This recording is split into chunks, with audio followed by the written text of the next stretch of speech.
You like comics? You bet we do. How about artwork? Yeah, we fucking love that too. You like movies, whether they are old or new. How about streaming? We watch that fucking shit, it's true. But it's comic book art that gets us all fired up for the all-time great. So let's buckle up. Hear me out, I'ma tell you how it all goes down on the Blacklist Underground. Welcome to the Blacklist Underground, brought to you by Ideal Organic CBD, starring our favorite artist, Zach Howard. Hey, Zach. Hola. Zach's Hello. creator of the hit series Wild Blue Yonder, as well as illustrator of The Cape, Hellboy, Judge Dredd, TMNT, and too many others to mention. I am your host, enthusiastic comic book aficionado, JC Washburn. In each episode, we choose a comics legend to ink a drawing of. And this week's giant who's getting blacklisted is none other than Abe Sapien and Hellboy creator Mike Mignola. Woo. Our special artist this week is printmaker extraordinaire Attack Peter, a.k.a. Peter Santamaria. Zach, leave us up with our Patreon blacklisters this week. Hey, Peter. Thanks for coming. And our lovely list of Patreons. We're going to go backwards today. It's Joseph Arnold, Damon Smith, some lady named Clara Meath, Max Machado, the black belt, Danny Earls, the pro football player, Robert Berman, Scott Boyan, Bill DeGeest, Andrew J. Brown, who came up with the BLU drinking game, which we all love.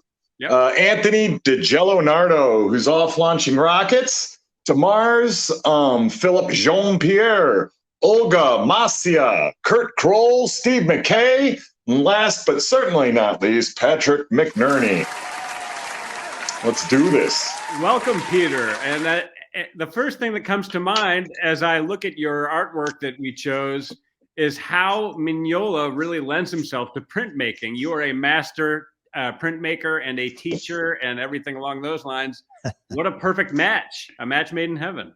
I mean, first of all, I appreciate all those kind epithets, but if any real printmaker hears that me referred to as a master, I might get stabbed with a linoleum carving tool at the next time I'm out in public. But I printmaker on printmaker crime. Yeah, it's a big issue here in the printmaking community. In South Florida. Technically speaking, an expert is somebody who knows just more than the person who hires them. So to me, you're a master. I've always considered myself an expert when talking to anybody about anything, but right. that's my own audacity. I think that's just called being a guy. Yeah. So, but the thing is, Mignola is probably my single biggest artistic influence. There's a handful of guys I always refer to, but Mignola gave me my Paul Saul moment for you biblical students out there. Knocked you off the horse? Knocked me off the horse of where I was going in life. And I had been out of comics, and I mean, I've been like loosely paying attention to it. And I was into music at the time. I was in a band, and my band had just got signed to a record label when I was like 19 years old. And I was just obsessed with that, working on that. We were doing shows all over the place, recording at studios next to Whitney Houston and Bone Thugs and Harmony. It was like a full different career track that we were on, and getting paid to be musicians in like the early 2000s. And then I went to Orlando, which is like 4 hours away from where I live, to a comic book store signing that Jim Lee was doing. It was either Jim Lee was doing a signing or Bruce Campbell, but I went up for both. Coliseum of Comics in Orlando. It was in a mall. And on the wall at the comic store was a shirt featuring the artwork. I went to a comic book store before that, and I was asking, do you guys have any Creature from the Black Lagoon comics? I think there's an Art Adams Creature from the Black Lagoon comic. Oh, yeah. And I just was on a kick, and I wanted to get whatever there was. And the clerk says, we don't have anything, but have you heard of Hellboy? His best friend's basically, a sea creature guy, and I'm like, okay, I'll check this out. And I loved it, what I saw. And then I got to the store signing, and they had this t-shirt on the wall that was back then Dark Horse and Graffiti Designs was the company doing the merch. It's a black t-shirt, all red ink, and it was Hellboy with his horns grown out. It's like that image from I think Wake the Devil. With his mouth open and the fire profile. That image on that shirt, man, it was the perfect. It wasn't like a color like a comic was colored. It was just red on black. And it just it broke my brain. It blew my mind. It stimulated me in a way that nothing else had up to that point, more than my music career and goals. And I remember it distracting me the way like we cartoonishly talk about like the Yoko Ono, John Lennon thing. Like, and so Mignola yokoed me out of my music career and I just couldn't do anything. He was your Yoko Ono. Yeah. And, the Ballad of Peter and Hellboy.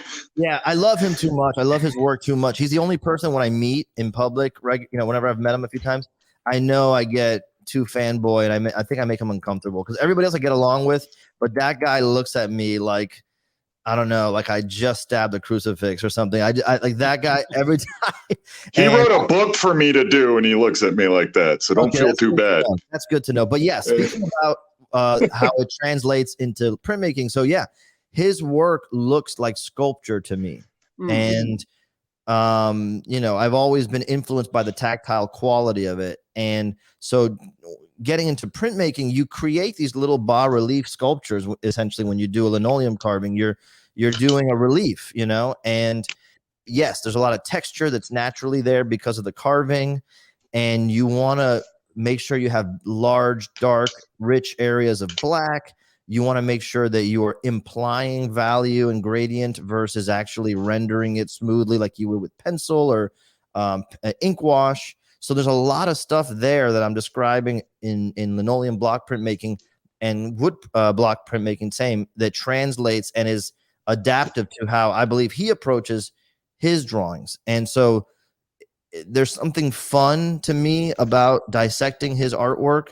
And when I started to do my own work, I noticed that I was looking for some of that stuff, those big blocky silhouettes, the showing texture intentionally and with the medium itself, and being very clean about how you approach gradient, because with this process, you can't just get away with lots of little, I mean, there's people who do it, but especially when you're working small, you got to kind of think, economically when it comes to that. I'm going to get carving while I talk, by the way. Please do. Now, I did make a mistake. I'm going to tell you what I did. I already made a mistake. I'm going to confess to it now. So I translated I transferred the image on by doing a pencil rubbing on the back of the paper. I tape it on, and I take a pen and I draw, and it creates like a little pencil sketch. I went over it with a Sharpie, so it won't, and I did like an ink wash on top so that when I carve, you can see easily what I've carved, right? The color of the carving is not the same as the surface anymore. Yeah. But when I print this, it'll be the reverse of the image. And thank God we didn't do Hellboy, because in the right hand of the hand, all that. So this will be an adaptation of the image in just that regard. But yeah, it's interesting you bring up sculpture and Mignola, because while you were getting your phone going, I was talking to JC about how he eventually kind of migrated to something that looks more like Sculpey clay or something like that. How he's globbing his figures together. They seem to be kind of pulled downward with their weight. So that I found that pretty interesting that you brought that up. And that might be why, maybe I was drawn to him, because I do have a sculpture degree. When I was in my thesis for college when I started getting into comics. And of course, Mignola was my biggest influence. In fact, when we met, I think I just did my first Hellboy stint, which was embarrassingly amateurish, but I think that's how we met, right? Are you talking about the guidebook? Yeah. The embarrassing? Well, it's literally my first paid comic book work ever. Yeah, but I think like when I look at that, I think like, okay, so back then, let me give you the outside view, because I didn't know, I was a kid when I met you, and when I was looking at the artwork, I quickly became very snobby when I discovered his work about other people drawing Hellboy. Like, I love Richard Corbin. I don't like Richard Corbin's Hellboy, and I get it. And there was something about, like, if you're going to draw I love John Cassidy. I kind of loved his Abe Sapien drawings. I did not love how he drew Hellboy. Because to me, I agree. And this is not a knock on them. There's a few people that I think do it awesome. And then there's adaptations that I don't feel like as excited about. I love Duncan Fegredo's work. I think if they're going to pass it on to somebody, he's great. I think your recent stuff is perfect for the art, right? So like it's like you have to know that you're not just drawing Hellboy, you're drawing Mignola drawing Hellboy. And if not, I don't think you're going to satisfy everybody, because we came here for a specific style. It's not just the story. It's not really the story much at all, in my opinion. It's more like this is a guy who created something, a universe all to his own. Yeah, but but not only a universe in the lore, a language is what I'm saying. He brings you into his own way of thinking and existing, which all the great artists do. Yes, Whether I know I've his influences. I know he cites Kirby and Alex Toth and all that, but I don't think he's just a mix of that. I think he stumbled onto or pulled the freaking out of the ether this other thing, and that now people want to do, like the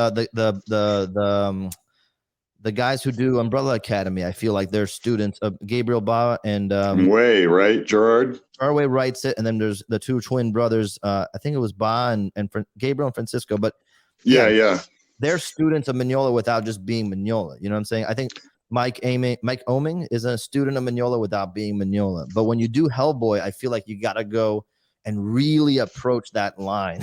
And then it's interesting you say that, Peter, because that's literally when I did my big nut hugging fest for Mignola when I was working on Hellboy on one of the episodes for a show.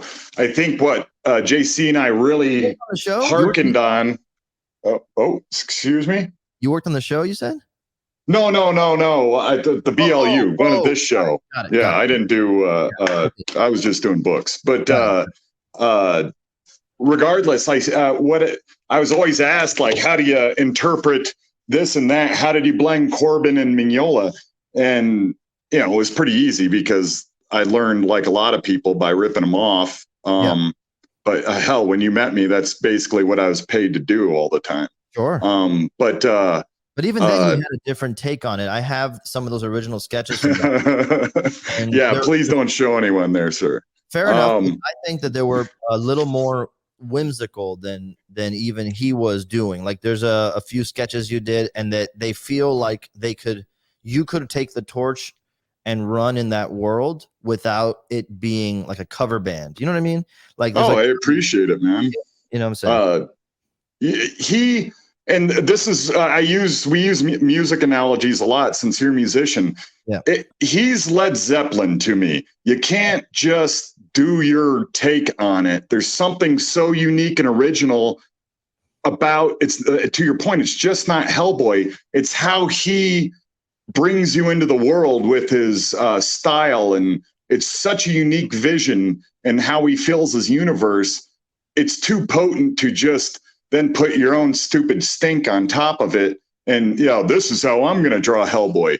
You have to harness Mignola a little bit, or at least I did when I did the most recent book, because I had to fill Corbin's shoes, who, whether you like him or not, super legend. And I get your point. Corbin. His Hellboy, he's a little older and it was a little quicker and clunkier. Yes. It was still Corbin. Yeah. But I get your point. And I'll be honest, it was really difficult to kind of follow in Corbin's footsteps because I couldn't track his stuff. Where Mignola, you can just tell me what you need and I can draw it. I bet I could ink it almost exactly like he would ink it in 1999. Right.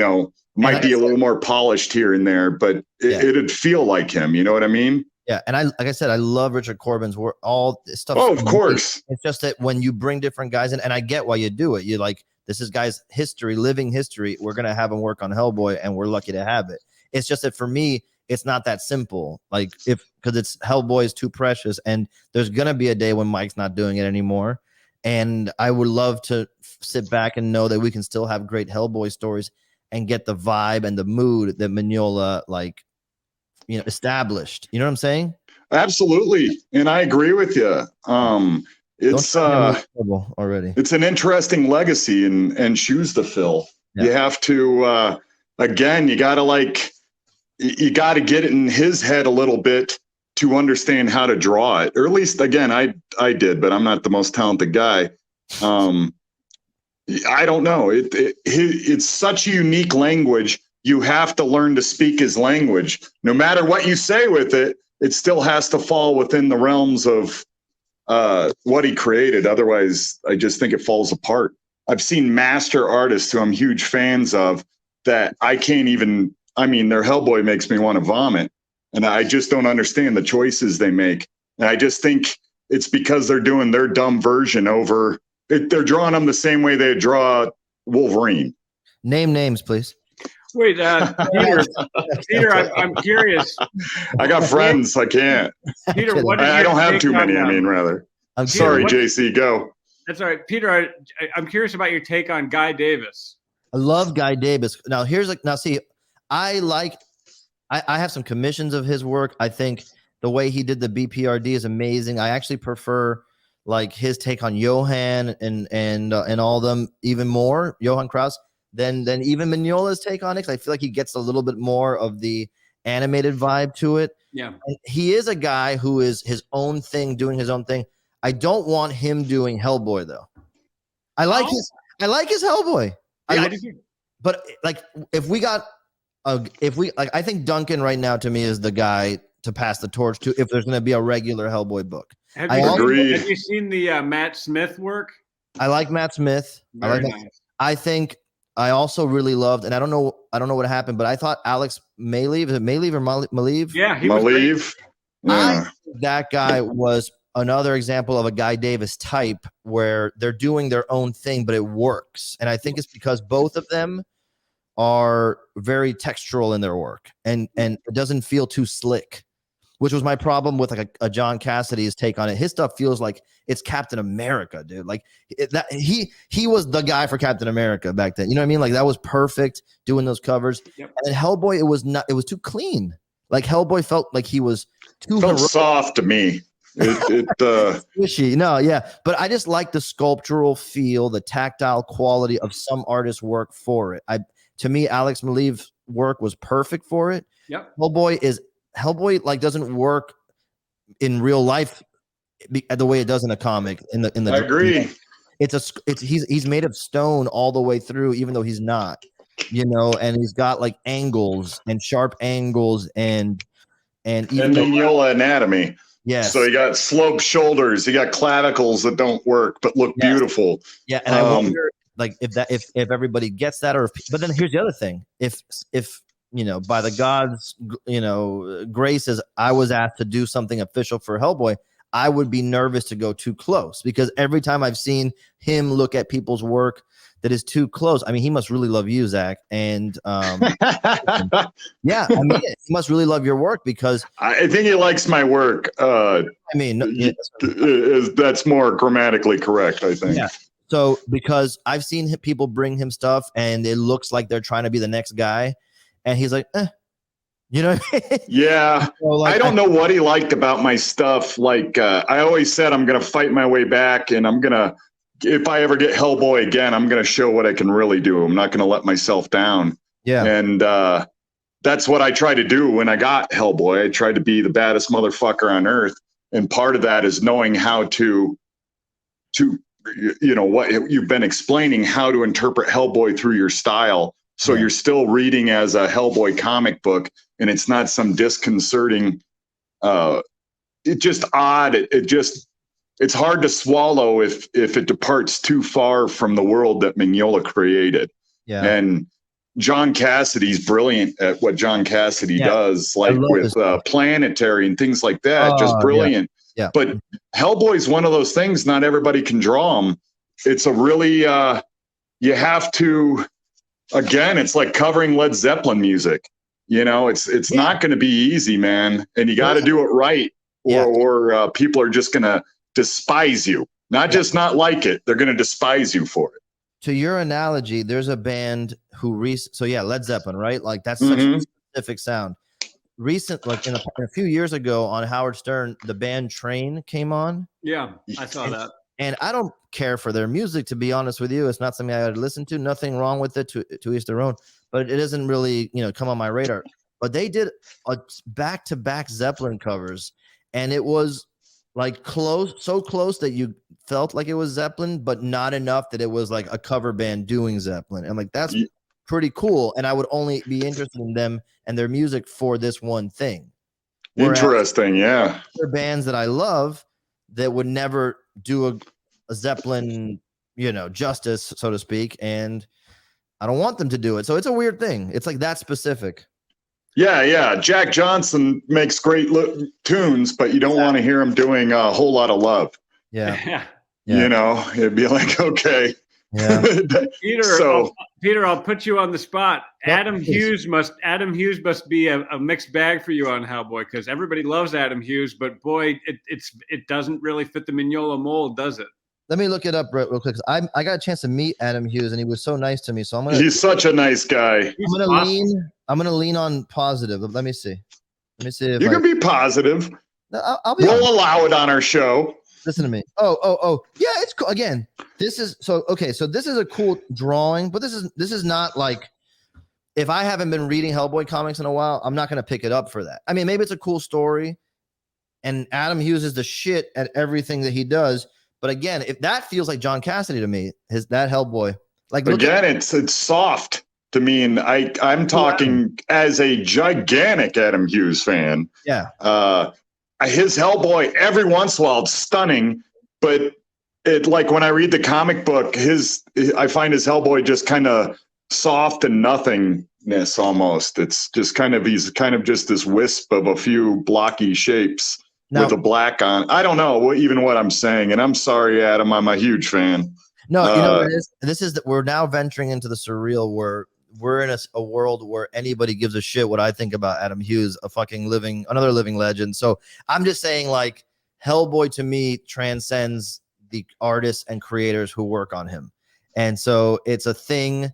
It's just a thing, It's like now when you see people doing these new Mickey Mouse cartoons on Disney Plus. Have you seen them? These little Mickey shorts, and they look like they're the old school. I haven't. It's awesome. It's really cool, and it feels like they're trying to like, conjure that old, original drawing style, the Steamboat Willie style, but contemporize it a little bit. And I think that's amazing, and I think that's a specific thing. And I'm also too close to Mignola. Like, I love his work too much. I love it more than I love the medium itself, because it got me to. It was the vehicle that brought you to the dance, right? Look, I stood in line for Amazing Spider-Man #1, the McFarlane stuff. I was there trying to get. I'm a little kid trying to buy the X-Men Jim Lee comics. I waited in line to for all that stuff. So, Art Adams and his work on the Marvel cards in the 90s probably were my biggest influence in comics, more than the comics themselves were the cards. Wow. Because I had those too, man. Yeah, because those gave us a chance to know everything without having to have every issue. You know what I mean? Like power sets and all this stuff. Yep. So I love the medium, but Mignola made me want to do it.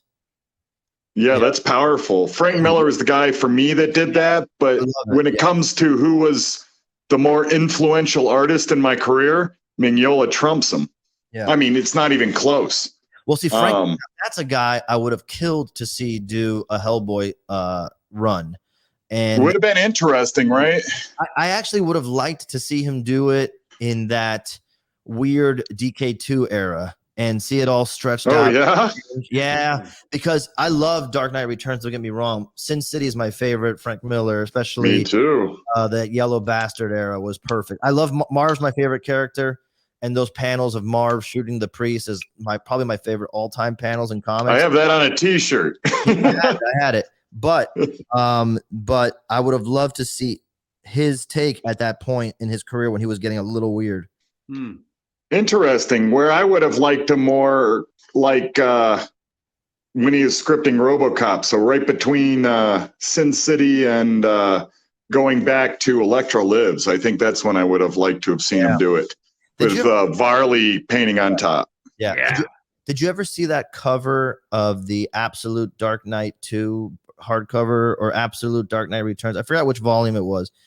It's my favorite Frank Miller Batman drawing. And it's what is it? I may have seen it. It's just like Batman lunging in on a punch from the top left of the panel frame of the book. Okay, yeah, I know what you're talking about. And it's like, to me, there's something about that drawing that I'm like, that's my favorite Frank Miller Batman.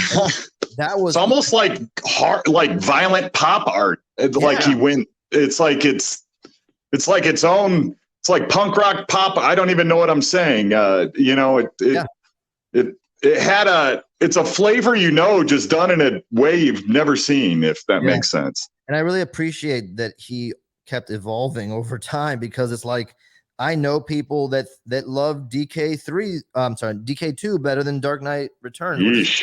Well, I know people who feel that way, and that's crazy because you couldn't be more different, right? And it's like, but I'll tell you this: have you ever seen it?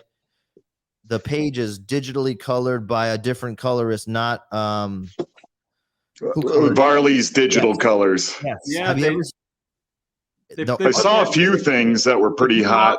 Yeah, they put them out, and they put it out in black and white, I believe. It was awesome, dude. Yeah, it was way more in line what I think his diehard fans would have liked. I think that digital stuff kind of like didn't work for the artwork. Well, she's a traditional painter, and then goes in, and the first work she does is a sequel to, you know, one of the greatest one of the most seminal superhero stories ever written. You know, it's a weird time. It's a line of delineation in comic book, you know, fandom and creator, you know, ownership and everything. So, yeah, on that type of thing, I mean, Electro Lives, I think, is the best comic pound for pound ever made, even though it's about Daredevil. And because I went on an anti-Foggy rant on our last show, sorry, with the most superfluous, stupid character ever. It makes me miss Maggot from X-Men. DK2 is basically the Phantom Menace of comics. Yeah. Similarly, now people are popping up all over the place saying it's great and all that. Yeah. Well, that's just kind of how it goes. I enjoyed it when it came out, but I think people, you just can't. They wanted just Dark Knight all over again. Yeah. And I just think he was in a different place as a creator and had a different thing to say, like standing in the rubble of the building. I don't even like Superman. It was one of my favorite conversations, was Superman standing in the rubble, shooting the beans. And so the comic had beautiful moments. I didn't read the third one, though. I think it was by then I was the magic had left me. I haven't had a chance to read much in comics, but I'll tell you, one of my favorite stories of all time is also a Frank Miller story that I got to see and happen in front of me. So this is my direct observation. Awesome. Yeah, this is really good. I was at Comic-Con. I want to say it was the year that they were advertising the Sin City movie. So 2007, I don't know, 2006. I don't know exactly when it was, but 2003, 4. Earlier than that, I think is 2006 that movie came out, right? Perfect. So yeah, the year before that. And so they had the big Marv banners hanging all over the Dark Horse booth. And Frank Miller was doing a signing up at the, the pavilion upstairs where they have the big autograph. Yeah. Signing. Okay. And we got in line, me and my then girlfriend, and we had some comics to get signed. We had some Sin City comics, and we had that Wolverine.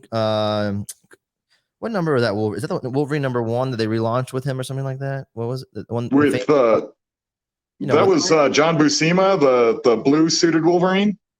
I don't remember. It's that famous Frank Miller cover where it's just like his face and his claw. Like, oh, that was the miniseries. That one. Ooh, that was the trade cover, and that was one of my all-time favorite drawings of Wolverine. Man, he's like biting through a chain, fighting ninjas. Yeah, it's really good. So, we had those books to get signed, and we're in line, and we've been waiting a little while, and then the attendant managing the line is like, "Hey," right when it was our turn. They said, "Hey, do you mind if we let someone right in front of you? It's kind of a big deal." And I'm like, "Oh, cool." And there's like this guy, anonymous guy walks up. No one really knows who he is, but he has an original Sin City page in his hand. and it's one of the pages where in the original series, or the original series, Marv walking in the rain, oh my god, the most coveted scene too. Yeah. So it's like a big deal. People see it coming. You'd think it's like, the priest with the ashes on Ash Wednesday. It's like this. It's like everybody gets out of the way, and so he walks up, and at this point, Frank Miller's been signing things in gold Sharpie and black Sharpie. If it's a comic, in pencil, he's signing in pen for sure. He's got the whole array of accoutrement to have the right tool for the job. Okay. Mm-hmm. And so this guy brings this page. It's a page where he's inked full bleed out into the borders. It's all black except for what he does the white with the whiteout pen, I think, or some white ink, etc. And what was he using? Gouache? It was white ink. It was just washing out a little bit over the heavy inks. Okay, so I've seen one original in person, so that's what I saw. Yeah. Okay, so the guy brings in the thing, and Frank is so happy to see the page. He's like, wow, man, like I haven't seen this page in such a long time, that kind of vibe. Yeah. And everybody's having a great time watching him look at it.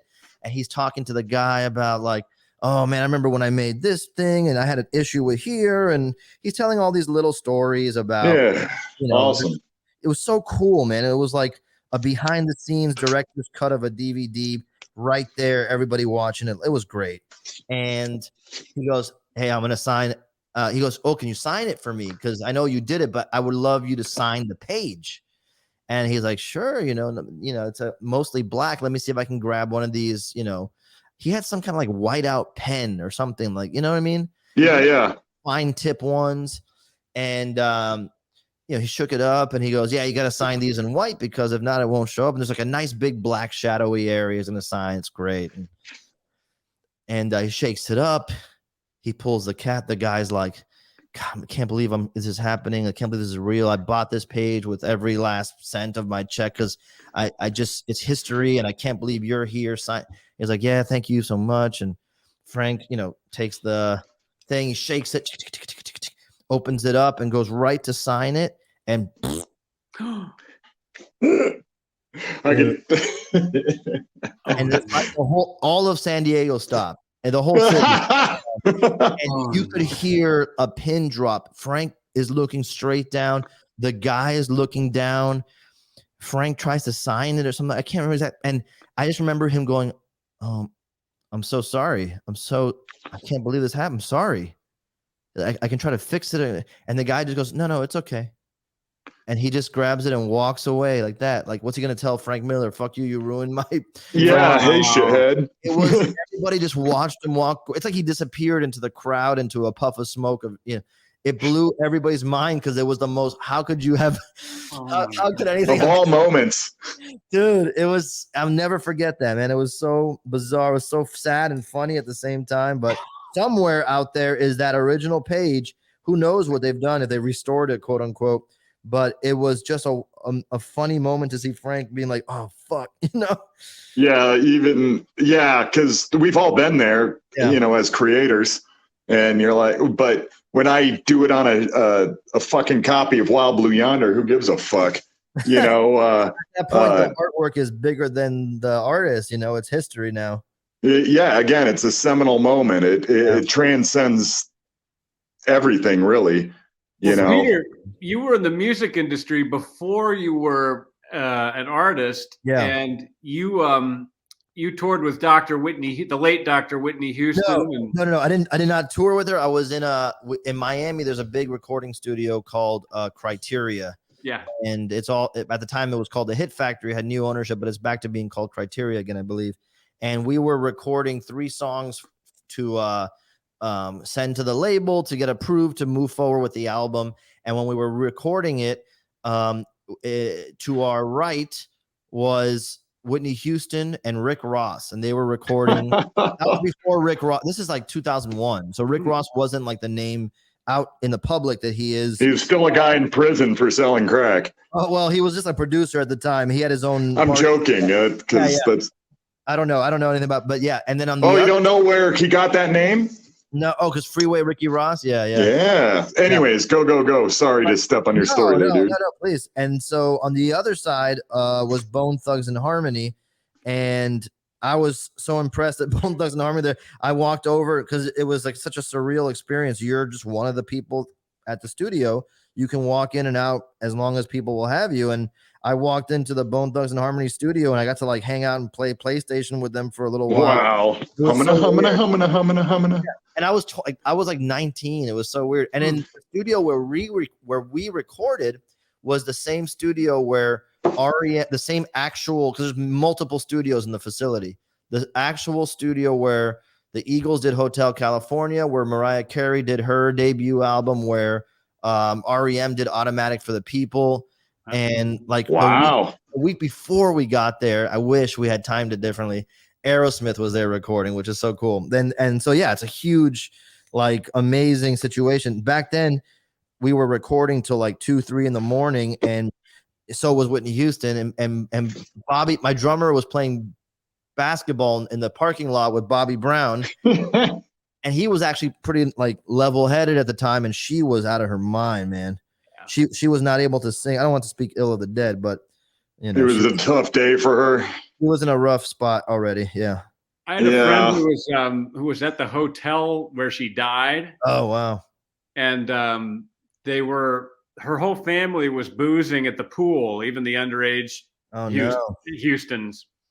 And I guess my friend saw them come down and like give the information to the family that she had drowned in the bathtub. Oh my gosh. And it was chaos. They said it was total chaos. I can't even imagine that. You brought up Aerosmith, though. My 6 Degrees of Separation. One of my good friends, Melissa Agee. She's a production designer for Steve Agee? Excuse me? Is she related to Steve Agee? Is that I don't think so. She's but she's a production. She's with the Eagles now and tours with them full time. But she used to be who's the lead singer of Aerosmith? Sorry, I'm drawing. She has great stories. I guess he's a likable guy, but she was his like wardrobe guy, and then she basically was mom to him. But I guess he's super cool, but it's also, you know, crazy funny rock star stories, you know, but he's 70 now. And I love him. But I got to see a lot of cool shit because of her, like backstage with Partying with Disturbed, Godsmack, White Stripes. I sat in the engineer booth while that was happening. So, yeah, seeing cool band stuff, man. It obviously, Peter, I'm not able to obviously understand experiences you had, but it's a cool buzz to be around people that it totally you is. listen to relax and that bring you such a great dopamine release, etc. I don't know. Yeah, dude, live music is one of those things. And to me, live rock and roll is the best version of live music. It's just pretty much, right? We, you know, especially like the 90s was like the 60s, 70s, you know what I mean? It was like the best. We were like in a it was the peak, man. I think so. And one of my favorite bands from the 90s was Stone Temple Pilots. STP. My buddy was their security guard. No way. Yeah, crazy. He's got crazy stories about Scott Weiland. I can imagine, man. I got to see him a couple times, but the second time I saw them was a poorly promoted show in Miami, which would happen from time to time. These big bands would come down and they would get paid, and or they wouldn't get paid. It was some weird scam that would happen with promoters, and bands would end up in these wrong venues. And so if you were lucky enough to go to one of those shows, you got to see a like killer performance with hardly intimate. Yeah. But my band was just, you know, picking up steam back then. It was 2001. It was a show called, you can find something online, but it's called Beyond Fest 2001 in Miami downtown. And the bands who played it were STP, Snoop Dogg, The Offspring. I can't remember who else, but there was some other big band, Ludacris, I think. And we played on like the side stage, but we had backstage passes for the show. And so once we played, we went over to the main stage, which was like a giant outdoor festival with literally maybe 1,400 people there. And I got to go on the stage and from the side of the stage, literally 15, 20 feet away, watch the entire STP set. Like, oh my gosh. And they had, oh my God, it was so good, dude. It was like just like one of those magical moments where it doesn't feel real. So good, dude. I love that, man. I miss that a lot. But the funny thing is, I feel like I learned a ton from those days, you know, being 19 years old, dealing with A&R representatives from labels. You know, we had that, there was this one, like a little period of time where we were courting A&R guys in Miami, and we had the guy who signed Dave Matthews Band come take us out to dinner. We had a guy from Roadrunner Records named Mike Gitter, who's like this storied A&R guy, come and take us out to dinner. We were courting different people to be our manager. Like, we got to go to Ozfest for free, front row, to meet cool Gloria Butler, who was the wife of Geezer Butler, the bassist for Black Sabbath. And she was entertaining the idea of managing us, you know, before. We never did it, but because of that, we got to hang out backstage at Ozfest, and it was just a cool thing, dude, because rock and roll was so historic and so central back then, man. Like, everybody knew the bands, everybody knew what was going on, and albums mattered, bands mattered. It was an event. It was like a communal event that doesn't really exist in the same way, I think. Yeah, it kind of ended, you know. I mean, rock and roll. I mean, once music became free, I mean, nobody pays for music anymore. Yeah, not really. But I would go even further. Like, nobody, like, music is kind of like the internet. Like, it's always on, it's always around. It's at any moment you could have whatever. Like, the idea that you had to make a decision if you were lucky enough to have a 5-disc CD changer in your car. And you that was the holy choices right there, because those mattered. Exactly. Go in your trunk and change out. Did you have I had restored a 67 Mustang. I even had the Pioneer, souped up Pioneer that you pulled off the stupid face of the stereo, and you brought it with you and wherever the fuck you could go and get your Arby's burger, and you're carrying your stupid stereo face like an asshole. And you better carry it, because if not, someone's gonna go and take it. Yeah, people yoinked stereos back in the day, man. Yep. But yeah, that whole thing was like a relationship with music that doesn't exist, because now it's like a utility almost. It's like, it's white noise, man. It's not an experience anymore. At least to me, when I see people, it's just like they're killing time. And I'm like, that is a point of music, but that's not the point of music, you know? And I don't want to sound old and oldie fogey. Like, I'm sure there's young people now having great relationships with music and all that, but there's just something to be said about when you had to go see them live and you had to trek out with your friends and like, you had a chance, $16. Yep. I like this one. You know, is this album going to suck? Is it going to be good? But it's good. You got lucky, because then you pick up Wu-Tang or Tribe Called Quest or whatever the fuck Poison you're into at the time. I mean, hell, even bands like Bush were rocking. I mean, my fucking God, were the 90s awesome. Yeah, dude. I was making a playlist and thinking about like throwaway bands at the time. Like people, like, we liked Butthole Surfers for a minute, but those songs are great, man. If you go back Who the Hell Was in My Room? That whole album was great, man. Yeah. It's just like modern punk rock, you know, and it did it to me. Yeah. But yeah, my poor assistant all the time, I'm always like sending her like, ooh, this is a cool song, you know, and it's like a fucking deep cut cracker song or some shit like that. Oh, yeah. She's just rolling her damn eyes at me, you know, and then sends me a cover of a Queen song. And I'm like, no, you don't send covers of Queen. And it's like beeps and boops and shit. Like beep, boop, beep, boop. Yeah, we will rock you. I was like, oh my God. Know what music scene nowadays is like? The music scene in like 88. It's just Hairspray and Warrant. It's like rocking out on their knees and shit, and girls in cages. That's what music feels to me like. It's like disconnected from the beauty of the art form. There's a Chris Cornell quote where he said I'm sure it was on Howard. I listened to Howard all the time, and he said something like, I think Howard asked him like, what did he think about the state of music at the time, and he said something to the effect that, I'm paraphrasing here, that it's like a pendulum, that like you had the 70s, be this rockin' era with all these big, huge, bands, 60s and the 70s. Well, 60s being like the British invasion, kind of being tight and poppy, and then everyone going crazy in the 70s, and then the 80s swinging back to like digital, dance music. It was like, and then the 90s being like the new 70s, and then the 2000s kind of went to be like this new disco era of pop and like, the boy bands and stuff like that. So it's like there's a pendulum constantly swinging. What's funny now is seeing Miley Cyrus cover Metallica with Metallica, doing a kick-ass version of Doll Parts by Hole. And then now, like, kids are getting into rock bands because of the rappers now, like, wearing the merch. Ironically, like, they go out and they wear Nirvana t-shirts or Marilyn Manson t-shirts, and then these kids go and look up what that is. Who that is. It's really interesting. Yeah, it's like reverse merchandising influence. It's interesting where influence comes from, and curiosity as well.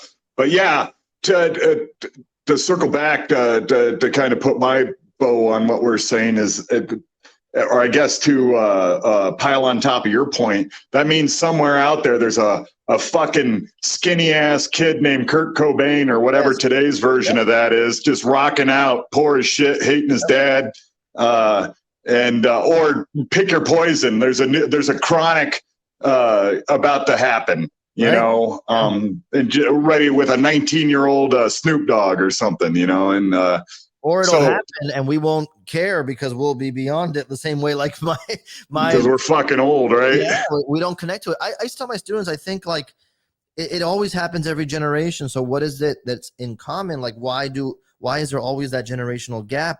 And I think it's just like when you were now granted, I really do objectively think the 90s was one of the best eras for music, period. But okay, let's be objective. A lot of people didn't care for it. So what was happening that was so special for us? I think we were like living those important years of our life where that music was the formative years. Yeah. And there was all these things that were the first time happening here and the first time this, the first time that. And there was all these songs that were like the soundtrack to that. So now when we experience music, it's especially new music, we either get, something that we're like, that's like distracting from our life, or we put on what we like to get nostalgic and go back to those times that we loved. You know what I mean? So I think it has a lot to do with that. Substantial amount of truth, I think, in that. Your formative years, your neurons are wiring. You're becoming a human being. Your person that the person you're going to be for the rest of your dumb life. Yeah. It also goes back to Mignola because there's like I have an irrational love for that artwork, but I think it's also because it was that Saul Paul moment and said, are you sure you're doing the right fucking thing? Because look at what's happening over here. And so that's why I'm so protective of it. And I get it, man. Yeah. I'm that way with Frank Miller. I've had a chance to meet him twice, and I just walked the other way because I'm terrified it won't be a good experience. And I have such a shrine that powers my artistic thrust that's dedicated nothing but to that man's genius, that I don't want to meet him, if that makes sense. Am I fucking weird? I'm fucking weird. But I think you're more common. You're more usual in that regard. I think what's weird is that I don't mind going up to Mignola and embarrassing myself every single time I meet him. You're wise. I embarrass myself, and then I'm trying to draw the book, and I fucking hate myself. And it was tough working a second time for Mignola, and it was pressure I put on myself. I had to follow two legends, but the one that mattered the most is judging me every day, and then wrote a story based on what he liked about my fucking work. It was terrifying, man. But that's like such a cool thing. Did you what was that like in those, like you were like Zoom calls or whatever? What were you doing? He's a mix of any platform he's on. It's remote. You weren't going to his house. Oh, no. We don't even live in the same state. He gave me his number, but most of I felt sheepish just calling him out of the blue. So if we didn't have anything planned, it was usually a combination of messenger, email, and something he just mentioned to his editor. And then I have to figure out, basically my job was to figure out what Mike wanted, because you get a couple different versions of things. Not always, but his script would say something and then he would forget it and he'd have another idea. or he'd have like a plot point, like with the dog in my book, but then forget it when he wrote the second issue, and I'd have to remind him, and then he'd just go back. It was the most brilliant and weird and intimidating, and it's something I'm really proud of. But yeah, it's a hard moment because I don't know if I'm quite as intense as you, but he matters a fucking lot to me, man. And it was a moment that I told myself I'm going to earn my fucking way back. Because when I finished the resource manual, he asked me who the other artist was on the book and then hired him. And then, you know, I just ate dicks. And it's the best thing that could have fucking happened to me. Yeah, dude. right? Yeah. Cool. I had a fire just shooting from my eyes, dick, everything. I was ready. You met me before. I was ready to roll, man. Yeah, yeah. So I can't even remember how we met. I just know we did. It was like MegaCon or San Diego or. No, yeah, it was San Diego. And I was, again, brand new to comics. That was my first, believe it or not, San Diego Comic Con was my first convention. Wow. That's a way to jump in, sir. Yeah. Before that, we had only like little, you know, strip mall baseball card shows, you know, nothing big. And so I went there and I just said, oh my God, like it was everything. I was just discovering Mignola, just discovering this crew of characters who were influenced by him and his work. So I was after that. I was just on a Hellboy, like a quest, you know, like looking for the back issues. There was no digital comics back then. It was all like, and the trades were even hard to find. They had not been republished. So looking for back issues, trying to meet other artists who were into it. I met you that year. I met Eric Powell that year when he was just kind of like getting his, you know, shit going. And you guys, you too, among a bunch of other people I met. And I had this terrible portfolio that was, you think you're embarrassed. I literally was mentally ill bringing that to Comic-Con. And I was showing it to people, and guys like you and Eric actually did not fucking like shit on me in an unreasonable way. You were kind of like, look, dude, you need to study light sources, you know, like, and you gave me like that basic drawing 101 advice that I don't even know if I would have the patience to give someone in that moment where you're trying to make money at the biggest convention and get commissions, you know what I mean? And so like, I was so grateful and I loved your work, period, which is why we stopped in the first place. You had that Holy Pepper Abe piece up on the wall on your table and you gave it to me. The Mignola tribute that you did was Abe Sapien holding the Mexican pepper with the skeletons. You remember that? His audio's off just for a second. Oh, okay. Can you hear me though? I don't know if he can. No. Okay. He'll be back in just a second. Okay. He'll remember this when he comes back, because I told him before. But telling you then that he had this Abe Sapien drawing that he said he had only done for fun, and then gave the original to Mignola, and then he only had that one print, and he gave me the print, which was awesome. And then we bought a bunch of pages and we commissioned him, and we like, you know, we bought a bunch of stuff, and we were just big fans of his artwork and his style, and he was so approachable and kind, and I'd always kept his work, and more importantly kept in mind the way he handled us at the time. We were like, you know, me especially being like a super audacious little kid, and I mean, I think I was like 18 or 19, and I remembered that going forward because I met a bunch of other people who were not so gracious. And to be fair, they had no need, you know, responsibility to be that way. But it reminded me, like, look, this guy's doing work professionally. He's killing the game, and he's got time, and he's hospitable enough to us. Like, if you ever get to a point where anybody gives a shit what you have to say, remember that. And I always have. And that's why to me, Zach, you're very special, is because of that. You're talking about me. Yeah. I guess my phone crapped out at the right time. I was about the story that I told you before, which is I met you in the Artist Alley at Comic-Con, and we stopped because we saw that Abe Sapien Mexican pepper drawing you did. Yeah. Hanging on the wall, framed up, and the print of it. And that beyond that, you were kind enough when I was showing my garbage portfolio that was really, really like art school bad, and just trying to be Mignola, you know, and I showed it to you. And instead of like, you know, being exhausted by just looking at it, you stopped and you said, listen, you know, consider learning about light sources and like giving the important, like hard advice that I need to hear because I just wanted to race. I got, Mignola's work is simple. I can draw like Mignola because I am not that good. And that whole thing that artists, I think, go through when they want to draw like Mignola, only realizing that it's probably the hardest thing to, pure reduction. Yes. You can hide a lot of bullshit with a lot of lines, i.e. my entire career.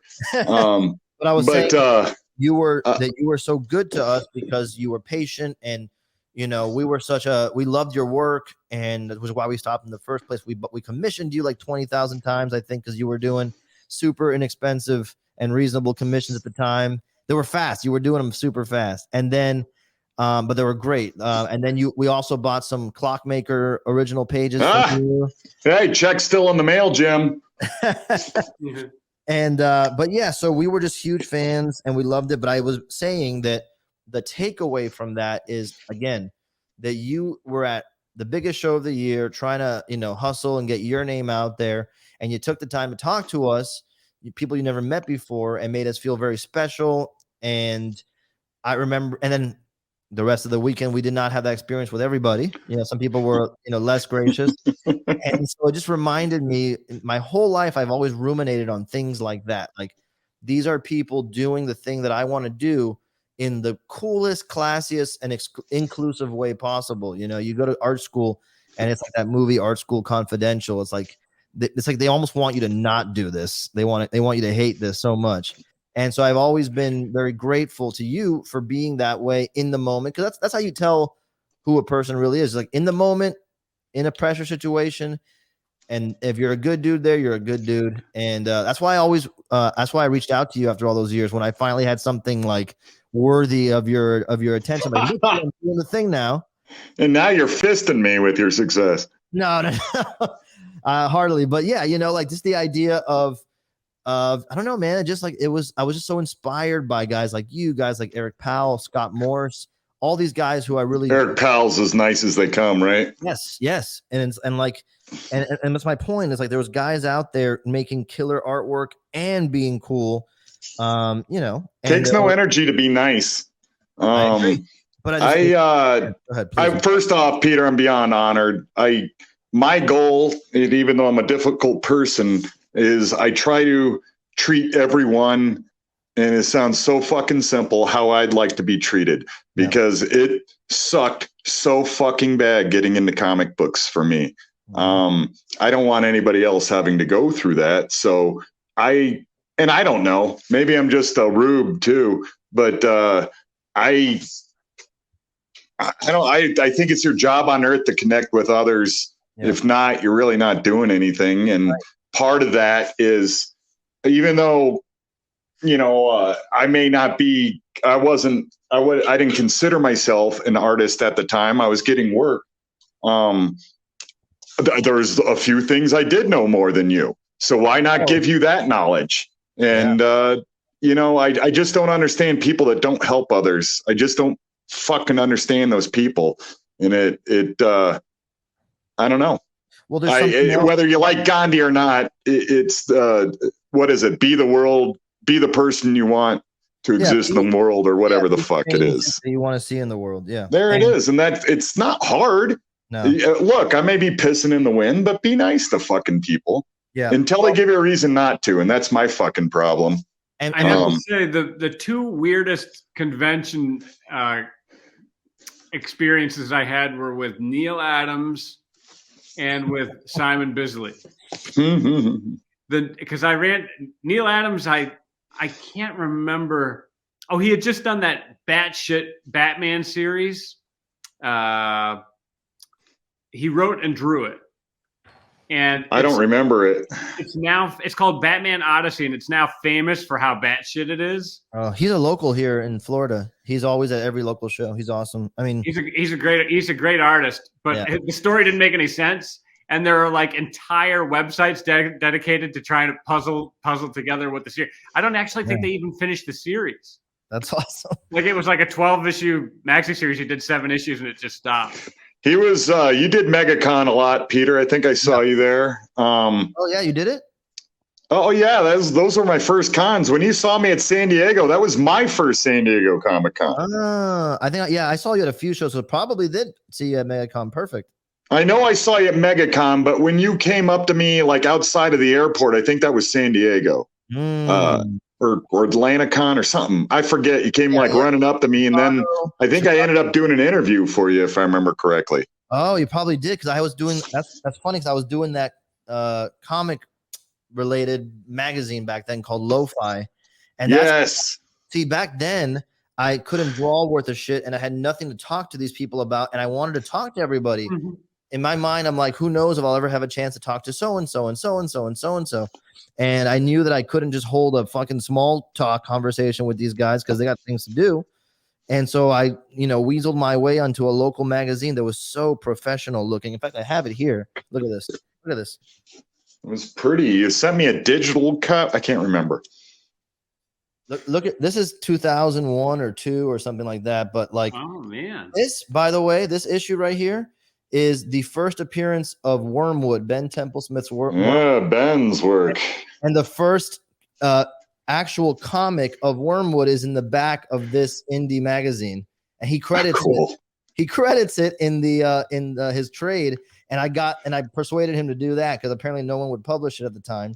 And then look at this, an exclusive original Mignola cover to this magazine. Holy shit!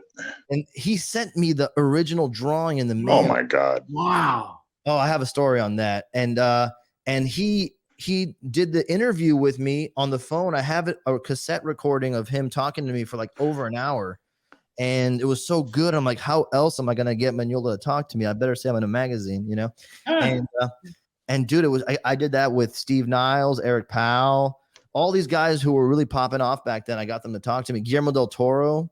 Wow. Yeah. And, but this dude, I don't know why, because scanners were already a thing. He sent the original art in the mail. And now listen to this, because this is the kind of rube I was. I don't mind admitting these things. I had seen him at Comic-Con walk up to someone who I believe was working for Fangoria and give them the original artwork, or Rue Morgue, or one of those magazines, and give them the original artwork that he drew for the cover of Hellboy, right?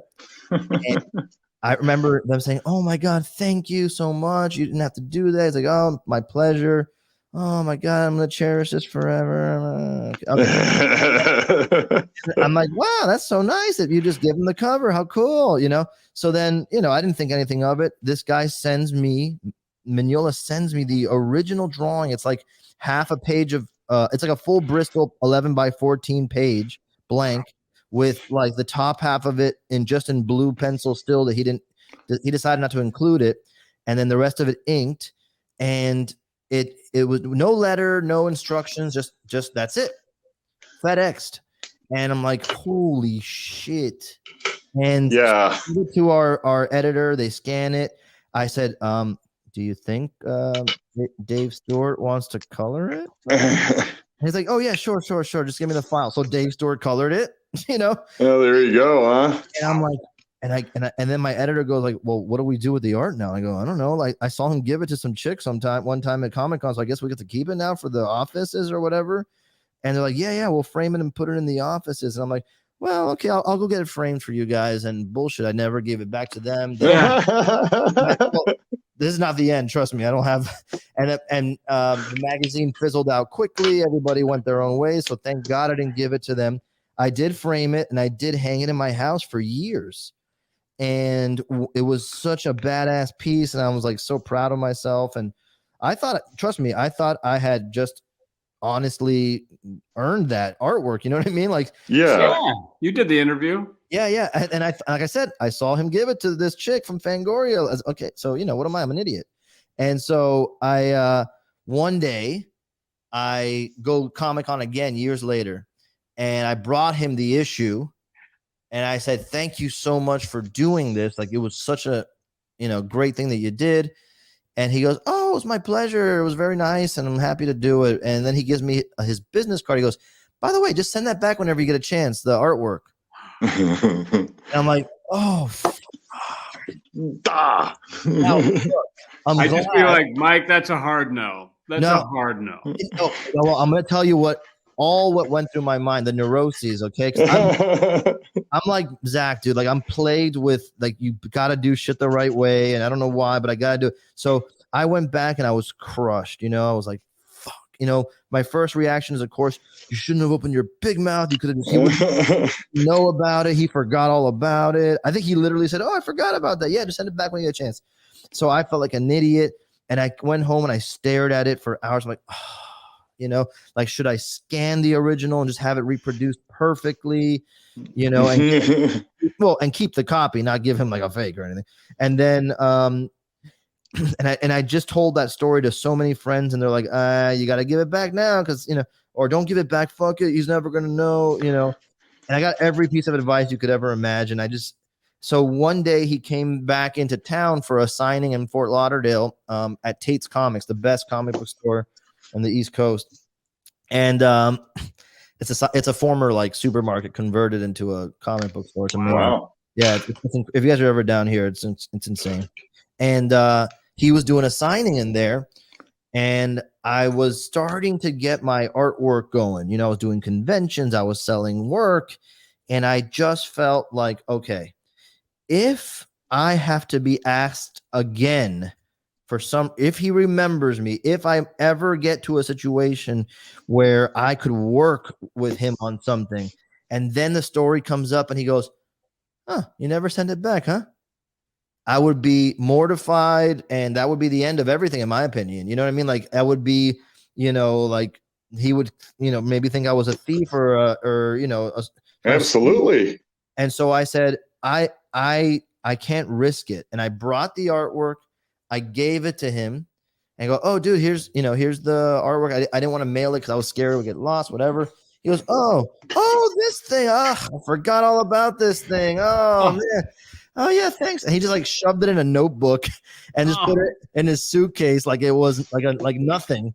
And and I was like, you know, again, he forgot. You know, I could have probably and it just killed me. You would know, though. I know. I was expecting like that he would be like, "Oh, you know, thank you. This means a lot." He was like, "Oh, good. Next," you know. And I was like, no. "But you know what, dude? I had to. Can you imagine? Like now, like who knows? Like anything's possible these days." Yeah, And, you're especially with your gig right now. yeah. You know, why jeopardize your future for a moment of dopamine release? You know. No. Yeah. I'm happy. Look, I do own an original that I paid for.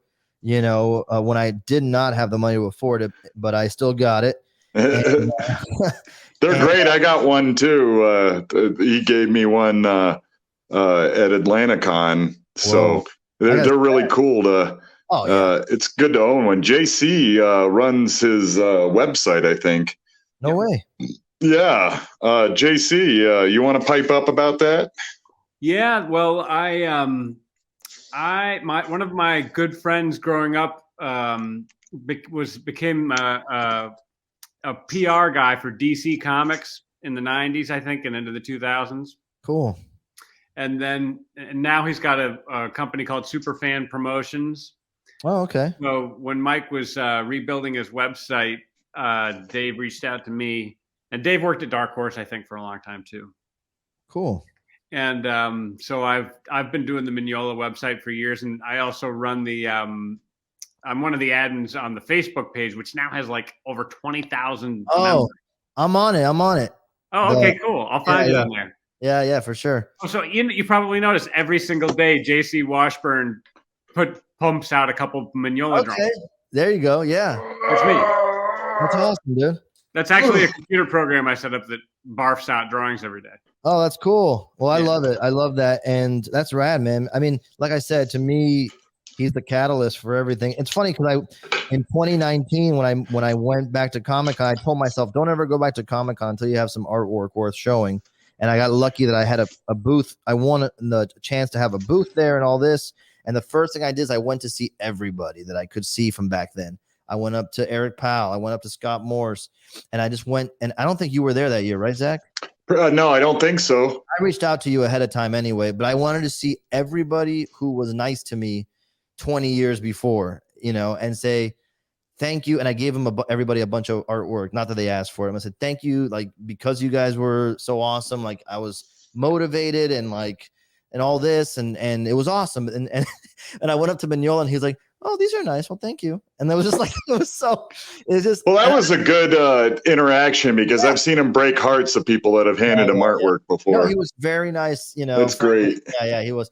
And like I said, this is, every time I tell a story about it, I'm bearing my soul because I know that it sounds so me-centric. And he doesn't know me from anyone, Adam, you know what I'm saying? And so. But it's the journey of you, so it does matter because you're your own artist that now has his own voice, you know. And I'm obsessed with closing loops, which is also mental illness, I'm sure. You know, like, why do I have to do it? Why do I have to go and, what is everything a Lifetime movie for me? Like, I have to go and close loops all the time. But it's so stupid. But I'm happy. I'm honored that, you know, I gave him a Hellboy block print that I made and he dug it. So that's cool, you know. Well, awesome, man. You have just an amazing journey. It's really fun to see people from way back in the day when you're both in the middle of your journey, and now you've made whatever you've made out of your life. It's just interesting meeting those people, especially if you don't think they're a, you know, fuckwit or something. Peter, did you only seek out the guys who were nice to you back then, or did you also go back to rub the noses in the pieces who were dicks to you? You know, guys who weren't nice to you back then. Well, look, I have in my mind, I talk about this all the time, that I have something in my mind called a reverse apology tour that I want to go. What it is like, you know, you can imagine, instead of me going to apologize for terrible things, I want to go to the people who kind of like shat all over me. Right. Say, like, speaking my language, man. I'm a bitter asshole. Yeah. Funny enough, though, like there's nobody who was real shitty with me, like in this world, particularly. To be fair, everybody's always been nice or at worst standoffish. But in that's good though. Yeah. I mean, I was nothing. I wasn't I was like nothing. I don't register, you know. But everybody, all those reverse apology tours are mostly like professors that I had or teachers that I had growing up. It was those people that I was like, fuck these people. You know what I mean? Like, well, then the other thing is, when you circle back with these people and you want to rub their noses in it, and you realize they're just people just like you. And dude, of course, it was just like, it was cartoonish. Like I said, that Art School Confidential movie is so. You guys haven't seen it. You've seen it, Zach, I imagine. Have you seen it, JC? I know. I remember the title. Who starred in it? I can't even tell you. I can't even remember right now. Daniel Close comic that was adapted, right? Okay. Yes. Okay. And it was his second one, because he got Ghost first, I think. Yeah, I saw Ghost World, I think, but I used to read his comics. He's fantastic. Yeah, he's one of my faves. I recommend it to anybody who has no idea what this world is, because that literally was my college, and I just wanted to learn how to draw, paint, sculpt. I wanted skills. I wanted to learn undeniable skills from people who had them. And at the time, it was all about conceptual art. And why did I have to draw things or paint things that looked like they did in real life? We already have cameras. What's the point? Yeah, what are you, a Xerox machine? Yeah, so fucking do something, asshole. My God. And the critiques, I used to get shit on so hard. I was doing like these, I wanted to be like the Brothers Quay back then, and like this guy, Red Nose Studio, Chris Sickles. I don't know if you know his work. It's incredible. Sickles? Yeah, Chris. I believe so. Yeah, he goes by Red Nose Studio online everywhere. I basically wanted to be him, and I was sculpting these dioramas, like these figures, and sewing their clothes on and building sets for them, and taking these like well lit photos. And I was doing stop motion animation, all this, and then I would put the photos up, and they would just shit on me. I was printing them giant, like 30 by 40 on like full metallic iridescent foil paper. They looked badass. And they were the critiques were like, you know, those cat calendars you get at the grocery store? Oh no. It was like that, dude. And it was, I would go home and punch my wall. I was dude, it was no, and I swear to you, if it wasn't for meeting guys like you, Guillermo del Toro's director's cut DVDs where he would give the audio commentary. Yeah, it motivated me so much. I remember him doing the Devil's Backbone 1 or Blade 2, and he's talking about, like, back then he hadn't really popped off yet, and he was saying how like his whole journey from Mexico, where there was nobody to fucking care about what he was up to and what he's doing, And literally one day he said, I realized that there was no road for me to get to where I wanted to go. But in life, when there are no roads, you have a chance to make them.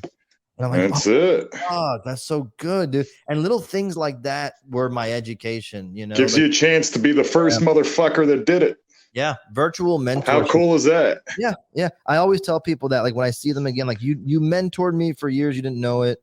Like, I told you the same thing. Like, you guys, like, I was always studying your work from afar. If we had social media back then, it would have been different, but it still wouldn't popped off the same way. No. I'm lucky. I'm lucky to have met so many of you guys and that you were so cool. Well, we're also lucky that you're so fucking cool. Oh, I'm going to have to come to you for a job here pretty soon. Oh my God, please. I'm lucky. Let me tell you, speaking of that, like, my hope is that everything continues to go so well at Skybound, because that situation that I'm in is what I think would be the dream for any like young artist who's coming up and wants healthcare and all the things you never have. Confidence, camaraderie, the people that are better than you but are willing to work with you. All the things that matter, right? Dude, the people at Skybound are some of the like names I remember reading in the comic insert. Like when you would open the cover, you see John Makowitz, the editor. You see. I get to talk to Sean Kirkham, Big Clutch, who's like one of the biggest names in comics. Yeah, he's always super nice to me. And I did a Wild Blue Yonder commission for him. That's one of the best commissions I've ever done.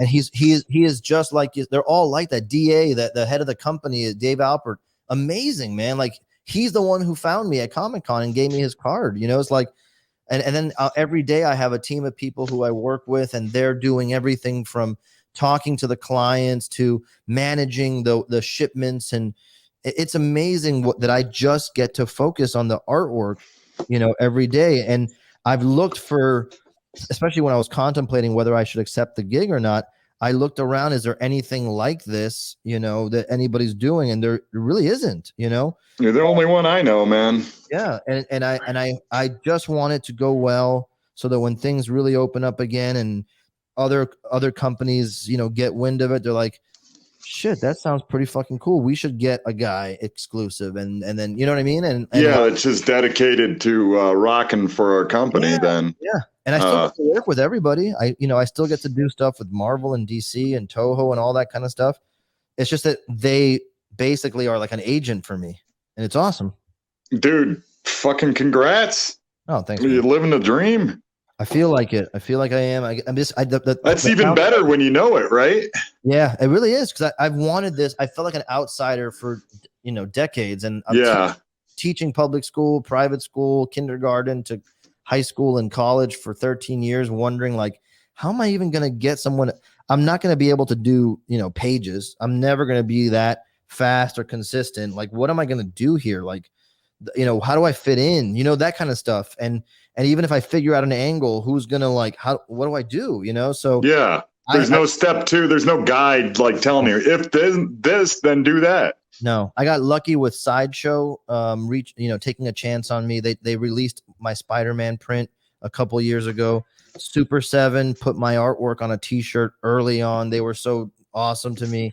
And then it kind of like went from there. And these guys in California who do a nonprofit called the Kevin Workman Foundation, which I encourage any young artist, getting their shit together to go check them out.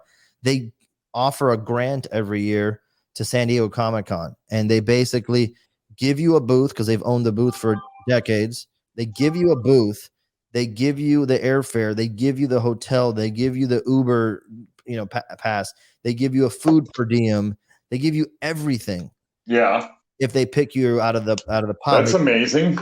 Yeah. Because then you can make a profit, build your confidence, be an artist without stress. Yeah. At a show. How else do you get into Comic-Con? There's a 5-year wait if they love your work.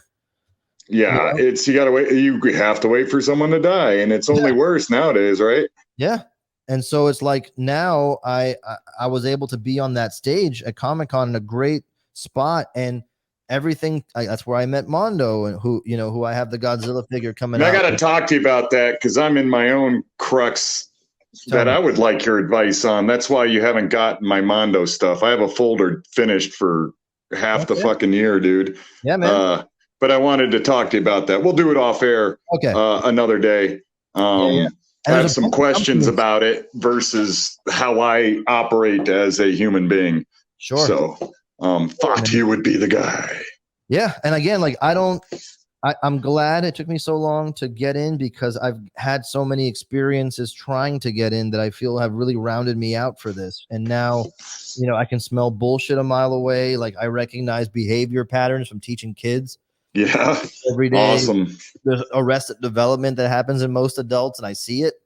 You know, that's for certain, right? But you're trained to see the progression to that, probably. You know, because and you know how to handle it. You know how to de-escalate things, and you know how to, you know, who's angry because they need a hug, and who needs to be spoken to nicely, and who, you know all those things, and then, you know, everything from being in a band, like how to make things really exciting and hyped up every weekend so people come to your show, and you know, how do you get collaborations, you know, to work out really well? Like, should I just have myself on a show, or should I bring my friend Zach Howard on the show because he's doing something cool, and then the hype from what he's doing and the hype from what I'm doing is more hype for the people watching? You know, not having a family mentality, because when you were in a band back then, you needed everybody to work together for the effect.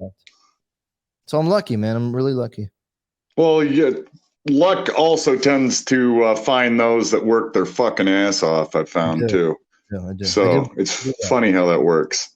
Yes, as Maximus would say, fate favors the bold. And there you go. I don't mind being publicly shamed all the time. I'm all good. Like if I was always telling people I'm motivated by the idea of shame, the idea that one day I'd be at a con and one of my favorite artists would walk by, go into the bathroom and see my work and go, ugh, or see my work and say nothing, you know? And you know, of Adam Hughes, he bought a print off of me years ago. And I'm like, well, what? Adam Hughes, you know? Yeah. And it was a Hellboy print, funny enough. And so it's like those moments were so important to me that I would be good enough that people who I respect would acknowledge it. That motivated me big time, always. You know, I know that I could get into an arena with people I respect. Now I better have the work to show it off, you know, to put my money where my mouth is. Yeah, I don't like to be nervous when I'm competing and or around bad motherfuckers. So it took me a very long time to get to the point where I was comfortable. Yeah. But yeah, I don't know if you've had this moment. Did you have a moment when people just started talking to you differently? Like pros, suddenly Dan Panosian's asking for my artwork, or Mike Mignola wants to write me a story and he may not even remember me the first time, you know? Of course. So I don't know. Do you suddenly people call you sir? Mr. Howard, you know, you get that shit now and you're like, what? That's never going to happen for me because I'm 5'5" and you look like an adult. Like I look like a child that got into the, you know, his dad's clothing closet. Hey man, Prince pulled it off. Right. I need to go a little harder to pull it off, but yeah, more purple. Look, please. Anytime I'm in a meeting, I was in a meeting the other day with Scott Moores, like again, one of my favorite artists of all time, and guy works at Pixar, and we were talking about story ideas for Takaro. I'm like, what the fuck? Yeah. You know, every time I'm in a meeting talking to the folks at Sideshow and Mondo. I mean, hell, I literally work at Robert Kirkman's company, dude. Like all this. There's a comic that has. Look at this. This shit fucks me up, dude. Look at this. That shit fucks me up. Yeah, dude. This is something I never thought for. There's so many layers to why this is a big deal for me.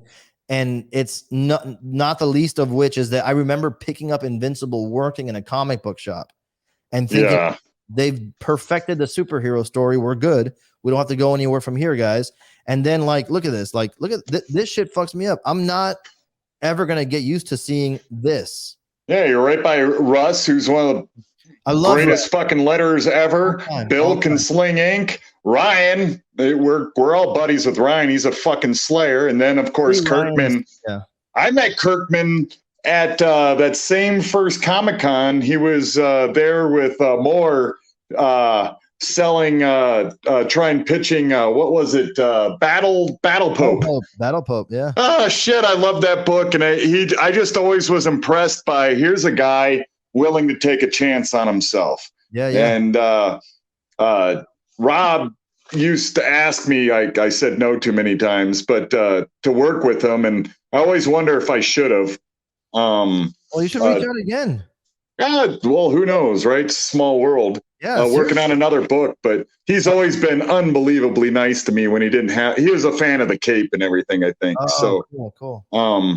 But Ryan was always real nice to me too, pitching me. I always got Skybound calls because of Mr. Otley there.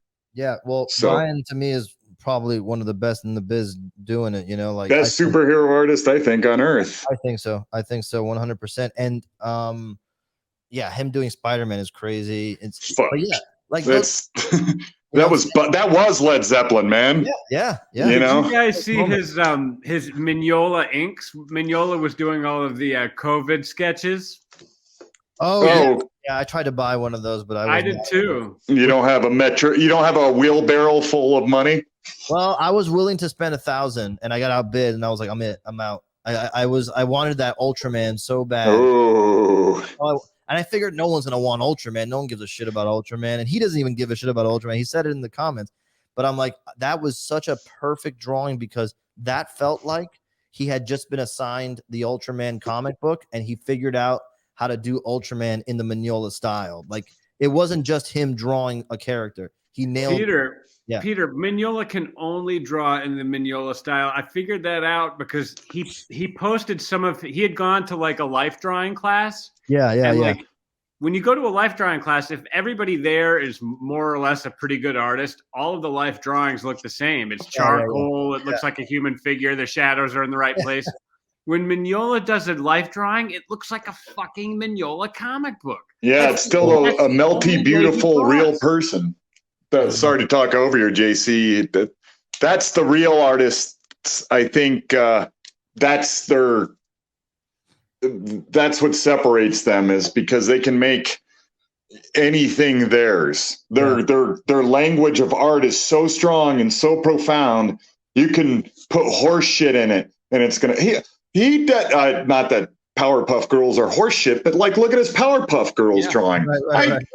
I had that as my desktop for like 2 fucking years. Yeah. You know, it's just amazing. Yeah. This is Mojo Jojo, and it's so anything that dude touches is gold. Well, yeah, you know, that's what I was saying is like the whole series was amazing, and I was gonna try to get this one and that one, but I'm like, I'm gonna go for the one that I don't think anyone's gonna get that I think is iconic immediately. And no, I got outbid, and I kept I said, I can't do it. I can't go over. I can't do it. But I wanted to, man. You never know. And I think his pencils are underrated, especially those that year of sketches. Yeah. He was modeling those things. He wasn't just doing a quick sketch. Those again sculpted. They felt sculpted. Well, I actually wanted to get Otley. Otley was inking the blue lines of those. Yeah. And adding all kinds of, because have you ever seen like those sketches that he does when he's on airplanes? I love the. Ryan, yeah. Those little pen sketches, and it's like a monster's hiding underneath, and there's people on the plane and shit. And yeah, so I emailed his agent. I bought this years ago. Did you ever see this? Cool. No. This is the Ryan. Oh yeah, I got that one. Yeah. Pinwheels and Violence, I think it's called. Violence and Pinwheels. There you go. It's got those plane sketches in it too. Yeah. Go ahead. He gave me that one. We used to be pretty good buddies, but I think I got off Twitter. That's where we always talked, and then. You know, between COVID and him being a bad motherfucking superstar now. Yeah, I reached out to his agent to buy those Mignola, his version of the Mignola sketches, and he was just like, no dice, pal. No. Yeah. I thought the Jim Mahfood take was fantastic as well. Yeah, he was doing some excellent inks on those. Absolutely fantastic. Those are those guys who I admire the most. The ones whose work you see it, you don't have to. No one has to tell you. That's who it is. Yep. Me too. To me, like, forget about it. If you're not working in that regard, I think that you're at a disadvantage in the industry too, because it's just supply and demand. You know. I don't even see them as artists. I see them as craftsmen. Right. They're artists, designers, creators. They're like, I think it's so important. I think art is a language that you make up yourself that everybody else can understand if you do it successfully. Yeah. And the people that just do it to look like other people, they're always chasing the dragon of like what's popular now. And Jim Lee's popular now, so I'm going to look like Jim Lee. And then Artist X gets popular, and then Mignola gets popular, and everybody's doing solid fill blacks and deadlines. And I think if you're chasing the dragon, you're not developing yourself.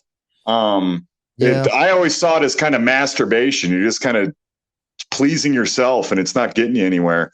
So again, the analogy of a cover band works really well. Like, I love a good cover band when I'm at a bar, don't get me wrong, but I'm not jamming to them when I'm on my own. You're not putting in Pat Benatar's cover band. And so, exactly. So it's like I appreciate it, but I would never. I obsess when I get into something. Like I obsess. I get super competitive.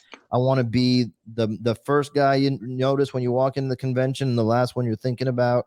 So it's like, I know I can't do that if I'm trying to be the next best so and so. All you can be is as good as they were in that moment. Yes. And that's the problem with mimicry. It'll get you see all these people doing like Hellboy headshots for $200 a pop. Yeah. And it's just like, that's great. You pay some bills and stuff, but you're not really adding anything to the world, if that makes sense. And that means a lot to me. What are you doing with your fucking time here? Yeah. And people that are it's just headshot after head. Oh, Deadpool's popular. Okay, here's Deadpool with a mallet in his hand, and he's saying chimichanga. And then Baby Yoda's popular. Here's Baby Yoda, and he's drinking tea. And then, is Hellboy popular again? I'm just going to draw Hellboy heads for 2 months. And those type of people just... I've come to terms with them. I don't hate them like I used to, but so ridiculous. Sorry. I'm a moody fucking artist there, Peter. Zach, your Abe looks a little bit like, who was the guy who was doing the Mignola riff when he first started drawing over there? Sook. Ryan Sook? Yeah, it's kind of like the Ryan Sook Mignola vibe. I'm going to be adding a bunch of hatching. That's why I took out that one spot, just to make it mine. But I got to set up all the blacks first. Whose stuff I loved in terms of doing, to me, like the best Abe Sapien now. Fiorima? Yes. Yeah. Fumara. Yeah, Fumara, whatever it is. They're two brothers. Yeah. And dude, it's so good that I've seen Mignola do their Abe. Yeah. Wow. you know who crushed it again was Duncan came back and did some covers. Yeah. Covers. Holy shit. He's amazing too. I mean, look. Crazy. He couldn't be a nicer guy. Have you ever met him? No. Because once I did Hellboy, he just reached out to me on Twitter. That's awesome. Of course, I'm peeing my fucking pants. I don't get like that very often, but that's a bad motherfucker right there. And he couldn't be a nicer guy. And the coolest thing about him is he was talking to me about his insecurities about drawing Mignola artwork and how, am I going to lose my own voice? Because basically I was asking him questions about. I was getting a lot of attention also during kind of a tumultuous time. I think for Mignola as an artist, he was, there's a lot going on. I don't know. He brought so much peace to me, Duncan, his insecurities and even Mike's insecurities. He'd just tell you some things sometimes and you're like, oh, okay. I'm crazy, but so are other people my type of crazy, and they can function too. Oh, dude, it's so important to me to I've made all I listen to are like interviews with like the most successful artists, like music, like all the Howard interviews, like Howard Stern himself. I love my whole life I listened to, and these are people at the top of their game, and all they talk about is how many times it didn't work out. It almost didn't work out. They screwed up at the biggest opportunity they had. Yeah. And I listen to that stuff and I just drink it in, like knowing, okay, if shit's going poorly for you, that means you're on, and you keep going, that means you're doing okay. Peter, it means you're trying shit, right? Yeah. And that's everybody's so fucking afraid. Get out there and try. Yeah. Who fucking knows? I'm not. I was a fucking potter, and then I got to draw Hellboy, my favorite comic. Yeah. You know. Yep. You were saying, JC? Oh, what did you see Stern that said that his favorite interview of all time was Conan O'Brien? Yeah, that was a great interview, but It really was. I didn't know Conan was. I guess he has bad anxiety or something. Dude, that documentary he did after all this shit happened to him was I didn't pretty see awesome. that. Yeah, it's pretty like it almost turned me off to him at the time because I was so young and like not able to see him in that light. I didn't want to know that he was that fucked up, you know, like No kidding. but now I go back and I watch and I'm grateful that he did it because it shows you like Brave, right? Plus, who had a you want to all of us should shut the fuck up whenever we get nervous or stressed out. Be on a bigger stage and have the most humiliating thing happen to you in your career with Jay Leno taking so I think about shit like that all the time, dude. About like I said, Conan, like Howard Stern getting fired and fined by the FCC. Yeah. And I think, dude, I think about all that shit all the time. All my favorite artists that never popped off. Your favorite comic book artist that nobody knows about. Like, what the fuck? I think about my favorite bands that nobody ever heard of. Yeah. And all I say to myself is like, okay, you're never going to be as good as those people, and they still failed. So you might as well figure out how to matter for a minute. And then if you get 1 minute, try to get the next minute. And then if you get that, and if they let you into the arena and you can play, then just keep fucking playing until until something happens. And if everything fell apart tomorrow, dude, if somebody said, you know what, fuck Peter, he's annoying as fuck and he talks shit about Richard Corbin's Hellboy, fuck him, we're canceling. You know, I still had the best fucking couple years working with Skybound and doing the conventions and all. I'm good, dude. Like I'm happy. Like there's a fucking Godzilla figure coming out that I designed. It's red hot, brother. And it's my second toy I designed. And then there's the comics we did, and it's like, and then the YouTube show that I didn't even know how to fucking do, and I figured out how to do, and I don't worry anymore. I don't think anybody knows more than me anymore, and I say that with all due respect to the veterans in the game. I just don't think anybody knows more. People just know different shit, and I don't think good way of saying it. Yeah, I don't think anybody's more like. No one knows anything, dude. I've been in meetings with people who I think are brilliant veterans. They say shit. I'm like, I can't believe you just said that shit.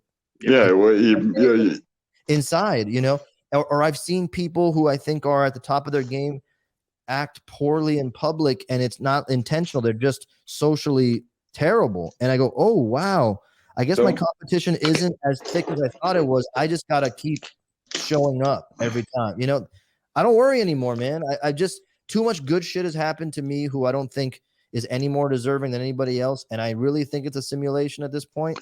Fucking playing. I sure hope so.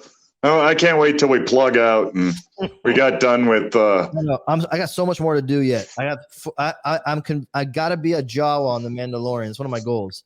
You'll be there. I was just watching that today.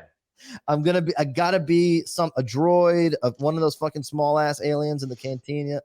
I've already put it out. It's a stupid goal. Zach has already memorized every line from every episode at this point. Oh yeah, it's a big running joke. I haven't seen Mandalorian yet. Listen, I don't want to be that guy, but you're out of your fucking mind. I'll take it. Yeah. At this point, I'm just doing it to piss people off. Well, it's good. It's good. But yeah, but like I want to see it. It's everything I like in genres. But sorry, I keep interrupting you. The Boba Fett series is coming out on the end of December. I have a couple of friends on Instagram. I've never met them in person. They seem super nice. They work on the shows, either doing makeup or acting as a droid or something like that. And I'm just thinking eventually I'll do something cool enough where they'll say to somebody, oh, check this guy out. He's cool. And then that person go, oh, hey, Jon Favreau, have you seen this guy? He's pretty cool. Like, oh, that's it. I'm in. Jawa number 27's out with herpes inflammation today. So whatever. Get in there, Mr. Peter Santamaria. That's it. Yeah, but the Jawas are very promiscuous. That's really what they're known for, not the robot prowess. There's nothing under their robes, you know. Have you seen what they supposedly look like? And no. They're like these little rat people. Oh. I've seen Ugh. some like art on it, like little rodent mutants or something like that. Who drew it? Sexy. I don't know. It was like on one of these like Star Wars fan like Wikipedia boards or whatever it is, and they're like, it probably looks like this. Awesome. It's gonna be like, is it a Howard Chaykin mouse or an Al Williamson mouse? Or is it a mouse with an A? It looks like Chud. Yeah. Yeah, mouse. Is it an Art Spiegelman mouse? Oh my God. I got to meet Art Spiegelman one time. Have you guys ever Oh, that would have been cool, dude. I never got to do that. at the book fair, Miami Book Fair? Miami Book Fair used to bring some cool guests. I got to Is he meet still Any, around, that guy? Oh, this is years ago. Probably like 15 years ago. He was older, right? Yes, and he was super cool. Cool. Yeah. And him, John Waters, I got to meet like that. Wow. I did a cover for John Waters. No way. Yeah. He's one of my heroes too. For man. one of his TV shows is called it was about married couples that killed each other, and I can't remember what it was called. I'll have to send the artwork for the end of this episode. That's awesome. See, that guy doesn't give a shit, dude, and he's had the world Punk against rock, him. man. Yes, dude. They're always my favorites. The motherfuckers that just sling dick out there. Yeah. And I mean that metaphorically. I don't care if you sling your actual dick, but Yeah. Well, that George Michael did that. slinging dick in public, you're right. That was his big move. Yeah. This is public bathroom dick slinging. But you gotta have faith. So I love the idea that, of no sacred cows and just fucking going out there and doing it. You know what I mean? life's hilarious, man. It makes no fucking sense. Yeah. And but it's so beautiful, and there's so many interesting things to experience, and nobody knows everything. Nobody knows a fraction of everything. So yeah, I don't know. I know I spent too much of my life being way too fucking serious about things that absolutely do not fucking matter, even a little bit. Dude, And when I was teaching middle school here in Miami, 2 years in a row, because as a public school teacher, the state government every year would change the standardized testing. Almost every year. It was probably more like every few years, and when they would tell you, hey, we have a new standardized test coming this year, it was like, and you better fucking be ready to teach to it, and you better have it in your lesson plans, and you better change all your lesson plans at the drop of a dime, and it better be cited the right way, or you're going to be fired. Meanwhile, they never fired a single teacher for it, but they love scaring teachers. And I was teaching art all the time, so I'm like, okay, yeah, I'm sure I'll get right. whatever, right? And as long as my kids were happy and winning awards and doing shit, I was like, I'm not going to stress this kind of stuff. Let them come for me. But having said that, there was always teachers freaking out, dude, staying till like 6, 7 o'clock at night to get their lessons in a row. And twice in a row, dude, 2 years in a row, a different teacher both years died of one of an embolism and one of a stroke, heart attack. And for a fucking Scantron test. Well, who knows what else was happening in their life, but they were both the type of people that was like, you think they're going to come today? They're going to visit. They said they're going to visit. They say they're going to have the administrators coming in. And they were always panicking, and they died, dude. Wow. Back then I used to say, and then the people who were the oldest teachers were the ones that were like your favorite shop teacher, your favorite history teacher. Yeah. I don't give a shit. Let them come from, that kind of thing. Yeah. And they've been there the longest. They never, freak out with anything like that. And they're everybody's favorite teacher. So I learned, dude, if I fucking die, it's not going to be from a fucking standardized test or any little thing in life that I can't control. I'm going to do my best. I'm going to be a nice guy. I'm going to work my ass off and respect the fact that they're paying me to be here and do this. But I'm not going to freak out. Just not. Yeah, that was most of my career freaking out, man. I've lost years off of my life trying to meet deadlines for books that are in the fucking quarter bin that I knew were going to be in the fucking quarter bin. And it just took me way, way too fucking long to learn. The lesson happened fairly early is when I quit Batman because I was so fucking miserable. And I was having health problems and had to be in the hospital and all this shit like that. Yeah. And then they said my career was over. And literally the next thing I did was Shaun of the Dead. Yeah. And, that book was only in print for 14 years. Wow. You know, and then, you know, so someone told you your career's over, like in a spiteful way? Yeah.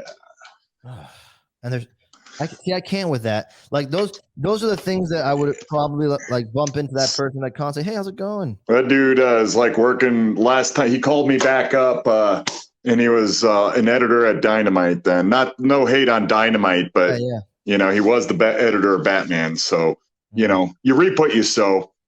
Yeah, I love that, by the way. Those people, gatekeepers, you know, the sad thing is that's why there's less young people reading comics than and in this, you know, getting into this than there was when we were kids, because all the people in the community that I grew up with were like that. The shop owners, I remember I picked up a comic. I remember picking up the Ultimates when it first came out.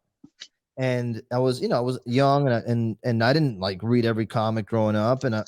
And somebody says, you like the Ultimates? I'm like, yeah, it's like a fucking movie version of the superheroes. And they're like, and everything's like real with real consequences and this. And it's like, have you fucking read The Watchmen? This guy was like 30 something years old. Yeah. I was like 17.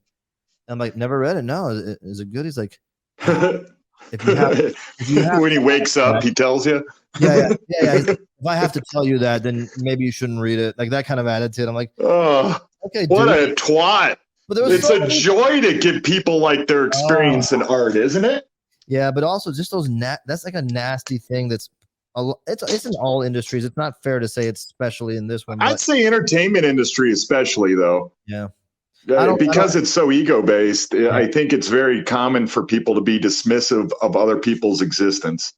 Yeah. You know? Yeah, you're probably right. And I just try to be good enough that it's undeniable. And I'm always aspiring to that, so that when someone says something, you know, off color like that, I can call them on it, because I can't handle that. I mean, in a nice way, I'll be like, you know, you really think it's that important, that thing that you just said there, huh? You're smarter than me. I'm still a 12-year-old boy fighting Hawaiians. So, you know, I'm right away ready to fucking fist fight. And that's just a huge problem, especially since I'm old as the hills. The strange thing about the Ultimates is that it's actually out of print.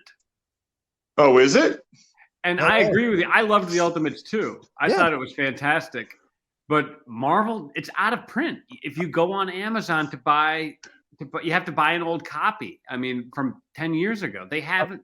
Ultimates has been out of print for years. Is it the whole Ultimate Universe or just that title? The Ultimates, the Hitch one, right? Hitch and Millar one. Because I'm saying, because they had Ultimate Spider-Man, Ultimate X-Men. Are they all out of print? That I don't know. I wonder. But I do Hitch's website too, and Hitch. Oh, cool. And I worship the Ultimates, and he's like, yeah, Marvel hasn't had it in print in years. So weird. I mean, who knows? There's always reasons, but I just feel like the idea of that kind of attitude is what makes things, you know, that's how you kill your industry, is shit like that. And make don't poison the well, man. It's like, hey, we have a really good comic book. Let's not have it on every shelf every month all the time, where somebody can get their hands on it and fall in love with comic books. No, you have to earn your right to fucking read it by reading The Watchmen first. It's like, that's why I love cartoonist kayfabe, because they're such like fucking kid geeks about it. Like, oh man, it's so fucking cool. Look at this. It's so fucking cool. You know, you guys ever watch it? Yeah, I've watched an episode. Somebody told me about it. He's the guy who did the history of hip hop, right? I think so. Jim Rugg and and the Pisker. Yeah. Smart cats, man. But it's funny because it's so like chill and like not over the top, and it's just like, this shit's cool, man. Because look at this. It's like hanging with your friends reading comics, and that's the attitude that I would have loved to have had as a kid, you know? Yeah. It was just a beautiful escapism for me, like, you know, in my weird, lonely life. So, I just don't know why people, and I get it, you know, or I understand what you're saying, rather, that, you know, we create a barrier. You like have to earn your way into the cool kids club to be able to enjoy the artist X or book Y correctly. It's like, and you know, I used to be a bit more dramatic like that, but what you're doing is, you know, to some effect, but you're that is just anti what you said. You're killing the industry. The future right there, that moment, you just made somebody like comic this beautiful, unbelievable medium that changed my life, that seemed to have changed your life. Yep. You just took that away from a future moment like that for somebody. I didn't know what Watchmen was at one point in time, and I had to buy it, you know, and then I understood why. And then I read it when I was older, and I really understood why. And then I read it when I was almost dead, like last week, and near death of old age. And you almost died for real?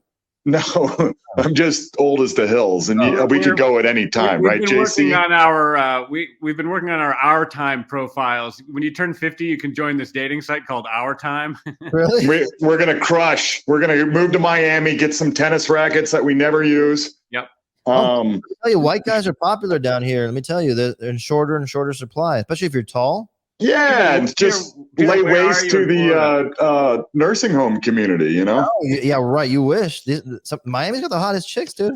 You're in Miami, okay. Yeah, Miami. You guys, you know, there's Seattle and there's LA and all these great Portland. Everybody loves Portland in the comics community. And New York, get out of here, dude. Miami, the most beautiful women from all over the world come here, dude. And what's in short supply is tall, deep voice, square jawed men. White guys coming around and like you're the here. I should tell my wife. Yeah. Meg, get the divorce papers ready. We're going to Miami. We're going to Miami. We're going Light them up for me. Swap Hotel. Miami wife swap at the Radisson. Yeah, that's most hotels. Yeah, no lie, man. Well, we're at 2 hours, everyone. I actually have another engagement I have to do because I have to leave for mighty South Dakota tomorrow. I'm going to finish this probably while I'm in South Dakota. And Peter, wrap up yours whenever. And if we can have the print next week, that'd be wonderful. You'll have it. And we'll play them at the end, you know, the artwork, and also have it on our web, you know, all of our sites and everything like that, and etc. And in conclusion, I just want to say, holy shit, thanks for being on here. You're one of a kind, Peter. You're so positive. You're positive force. You're smart.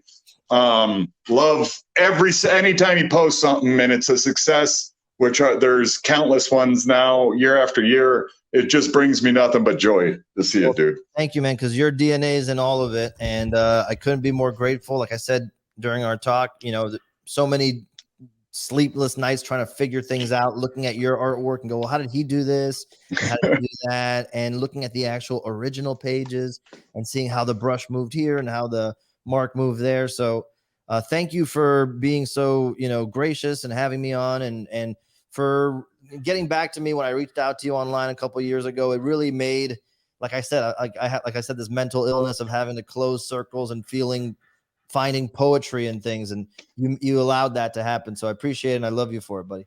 Oh, I couldn't be more humbled and honored by that, dude. I'm proud I even got the opportunity to do that for you, because you're a hell of an inspiration now, man. So, well, JC, we're done hugging each other's nuts. Hey, nice job, guys. Peter, you're awesome. Thank you so much for showing up, and we are just thrilled to have you. And Zach, we've got some more adventures coming up, but Peter, thanks again. It's been an absolute pleasure. Thanks. Make sure Mignola hears none of this. Thank you so much. Oh, he won't. It's all been deleted already. He won't. Hey, everyone, we love you. This is the Blacklist Underground. Woo! Take it out. We're done.